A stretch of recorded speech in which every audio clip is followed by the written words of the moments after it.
Hey Detoxers! Welcome back to Detox Talk with your healer and love giver, Ashley. And we're here today to talk to you guys about what you're putting into your body. What are you intaking? What are you feeding yourself? What are you feeding your cells? What type of nutrients is your body receiving? So, I did a lot of research on GMOs, processed foods, organic versus non-organic, fruits and veggies versus eating meat, and I have some great things to share with you guys. Okay, so what are processed foods? Processed foods are anything that are pasteurized, like milk, cheese, anything that's canned. You know, there's so many canned foods that we buy, different vegetables. So pasteurized, frozen, canned, or dried foods are typically processed foods. So what are some processed foods? We have milk, cheese, bread, potato chips. These are some things that are processed foods. And processed foods aren't healthy for you. They're not at all healthy for you. Why aren't they healthy? Because in order to be a processed food, it has to undergo a mechanical or chemical operation that changes the presence of that particular food item. So, changing a potato to a potato chip, they're using a mechanical or chemical process to change it into this, and therefore depleting it of its nutrients, and therefore not really helping you obtain the nutrients and what you need to basically feed your cells and feed your body. Like it's not helping you. So these are some processed foods, and you guys can do a little bit more research on processed foods and learn to stay away. Stay away from processed foods like TV dinners and things that you have to heat up in the microwave. I hope you guys don't use the microwave. It's so bad. But yeah, so processed foods.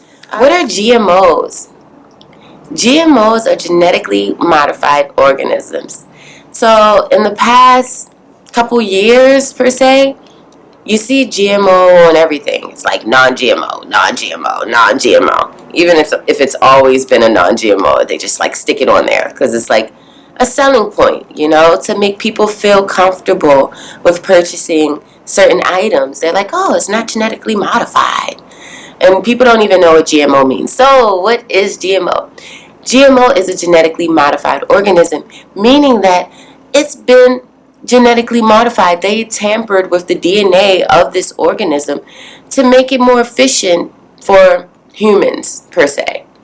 But with this being done, they take away the nutrients and they change the DNA, the format of these fruits or vegetables to make them be what humans want them to be. So what are some GMOs? So for instance, tomatoes. I love tomatoes. I really do. I love tomatoes in my salad. I love to just eat them, you know, with a little like dressing or not like anything, you know. I just like tomatoes. But tomatoes, the way we look at them in America, we're used to these super big tomatoes that are like big, red, and juicy. Those are the ones you put on your burgers and your veggie burgers. And you're like, what's wrong with tomatoes? Well, tomatoes are GMOs. Tomatoes were actually this big. They're this size, super small. Like little cherry tomatoes or the little plum ones you see. And those are the ones that I purchase and I eat. But they basically changed tomatoes from these little cherry little babies to these big colossal ones because they were like, oh, we love tomatoes. We all love tomatoes. So they should be bigger. But the big ones like this are basically water. They're not even like, they're just full of water. There's really like no real nutrition to that. It's like, it looks good, it's juicy. But if you really want to get the best out of your tomatoes, try cherry tomatoes. I like the heirloom ones. They're really good, you know. But some things that are bigger aren't actually better, you know? So what are other GMOs? Corn. Corn is a very, very big GMO that I used to love corn. I used to eat corn all the time. Oh my gosh. And I'm like, when I found out corn was a GMO, I'm like, I'm not eating any more corn. It's in so many things that you basically intake. And it's crazy because people don't even think about how many things have cornstarch in it or things derivative from corn. So cornstarch is something that is in a lot of products that you buy. And a lot of people don't think of it. High fructose corn syrup is actually really bad for you. So, what else do we know about GMOs? I'm going to take a second and give you guys a couple more GMOs. Let's say potatoes. Potatoes are GMOs. I like potatoes too. I like french fries. But they're GMOs. There are some that are non-GMO. But you guys have to read the labels. You have to actually read when you go shopping and really look into these things and see, like, is this GMO? Is this non-GMO? Is this benefiting me? Is this not benefiting me?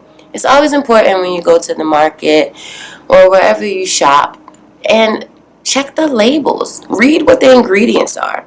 When you look at these things that have like 20 million ingredients on the back, that's processed. It's not real. Because a real item, it's going to have maybe one or two. Hey, if it's an apple, it's an apple. It's like, what other ingredients do you need to be an apple? If it's oats, it's oats. It just says oats. It doesn't say oats and 10 other things that you can't pronounce because it's like some scientific name that you've never seen before. So these are ways you can kind of determine, like, hey, is this like something I should intake or not? So the other thing with GMOs are the reason why scientists thought this was a great idea to genetically modify certain organisms for us to intake is, one, hey, like, it's so many of us. There's so many mouths to feed in America and in the world, just globally. It's like, how are we going to feed all these people? Okay, we can modify these things. We can create more. We know science. So let's take what we know from science and let's create more things. And it sounds like a great idea, They're like, hey, let's make more products, bigger products. We can feed more people. But we're feeding them garbage. So, I think that that's something that, they thought about. And then also, a lot of these GMOs are resistant to pesticides. So they're like, hey, if we tamper with it like this, then all of the pests won't eat it all. Won't eat all of our produce that we need to feed the nation. So, hey, this makes sense. It makes it resistant. But the thing is, you may make it resistant, but you're taking away the nutrients. A lot of GMOs have led back to maybe that's the wrong word. A lot of the GMOs cause cancer. So if you're eating GMOs, you're feeding your body cancerous substances. And cancer has been such a crazy development over the years. Like, you hear about people in their 20s and 30s getting cancer now. Before, you never really heard about cancer like that. It was like, oh, you're old and you got cancer, from being old. I don't know. Just you get in your old age and, oh, they got cancer or breast cancer. Something that was like more commonly heard about. But you have people getting all different types of cancer now that you're like, oh, you got throat cancer, you got cancer in your stomach, and it's just like all types of cancers that are just like coming out of nowhere, and you're like, where are these cancers coming from? It's coming from what you're eating. It's coming from your intake. Allergies, that's something else. A lot of GMOs, people are reporting that they're getting allergies. They have allergies to different things now, to different foods, and they never had these allergies before. So GMOs, not so good. I wouldn't eat it. So what else? Non-organic versus organic. So You go to the market, you go to Whole Foods, you go to Publix, you go to the farmer's market, and they're like, organic, non-organic, organic, non-organic. How can you tell some of these differences between organic and non-organic? Well, most of the time you see the non-organic fruits and veggies, they're like, oh. You ever go to the farmer's market and you're like, I thought all of these things were organic. They're not. I thought all of these things were like grown on your farm. Not like in the government's farms that are sprayed with all these things. But like your home farm, your family farm, the local farm. Yeah, but not to what we think. So, the actual difference in organic and non-organic produce is how it's produced. So, non-organic produce is less than 70% organic, meaning that they use all different man-made synthetic pesticides, herbicides, fertilizers to boost the growth of the product. So it's more so like they're not really changing the DNA of the product like a GMO, but they're using different man-made items to boost the growth. So when you see non-organic lemons, they're like, oh, this big. But then you see regular, like, organic lemons, and they're like this big, and they're more expensive. And why are organic products more expensive? Well, it's more labor inducive. So there are not as many people that are buying organic products that farmers can cover the overhead of that. It's like, okay, everybody's like, okay, non-organic, I'll buy it like that. We don't care if they boost the growth of it. We don't care that they're like making it like way bigger. They want it to grow faster so they can sell it to us faster, so they can grow more and sell more faster, basically. So really it's the difference between how they're produced. If you're going to eat organic versus non-organic, it's your decision. But I feel like organic is 100% the way to go. It may cost a couple cents or a couple dollars more, but it makes all of the difference in the nutrition that your body receives. So what about meats? What about different meats that we intake? I'm pescatarian. I'm in my transition to vegetarian, and I'm cutting out the meats. I am done with the meats. Red meats, any chicken, pork, lamb, what else other meats are there? Any of those, I don't want to eat it. We've learned for so many years that it's so important to intake, different meats because of proteins and minerals. But in naturality, it gives us proteins, but there are a lot of veggies and plants that are rich in proteins and minerals that we don't need meat. The human body does not need meat. Meat actually produces a lot of saturated fat. A lot of saturated fat. That's not good for us.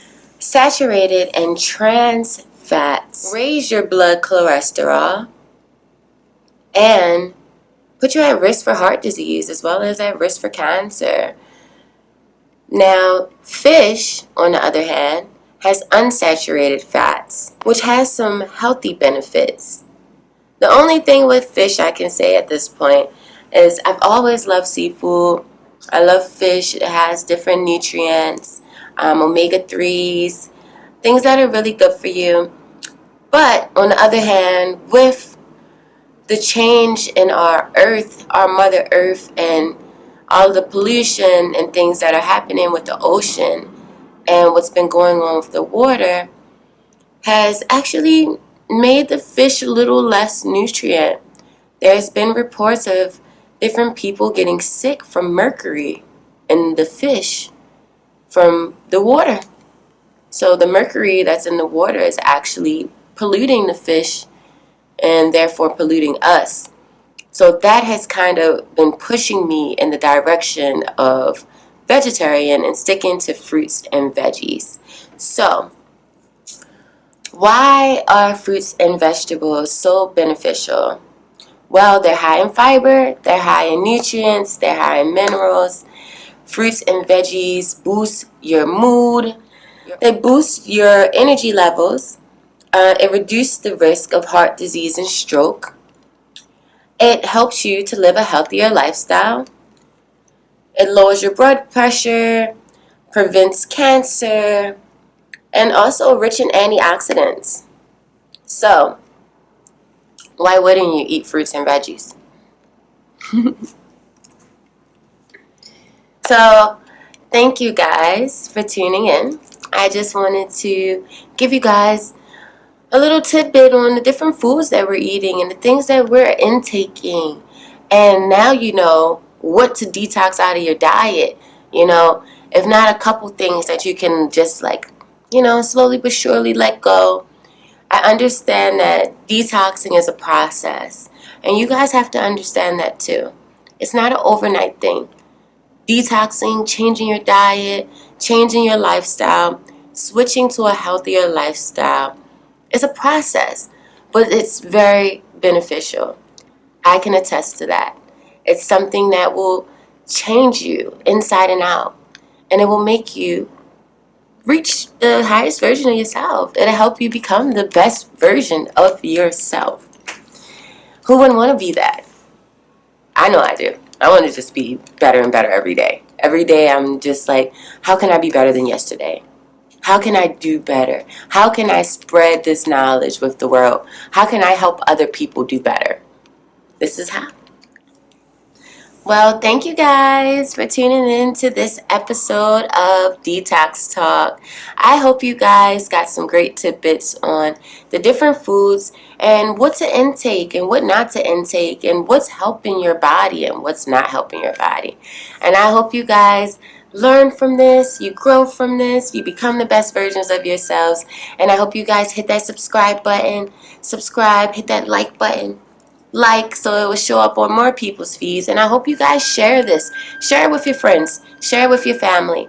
Share it with the people that are close to you that you love. And share it to the guy down the road, like Ralph Smart likes to say. I love him. But yeah, share it with everyone because we all need this knowledge so we can be the best versions of ourselves. Thanks guys for tuning in, and make sure you guys tune in next week to Detox Talk.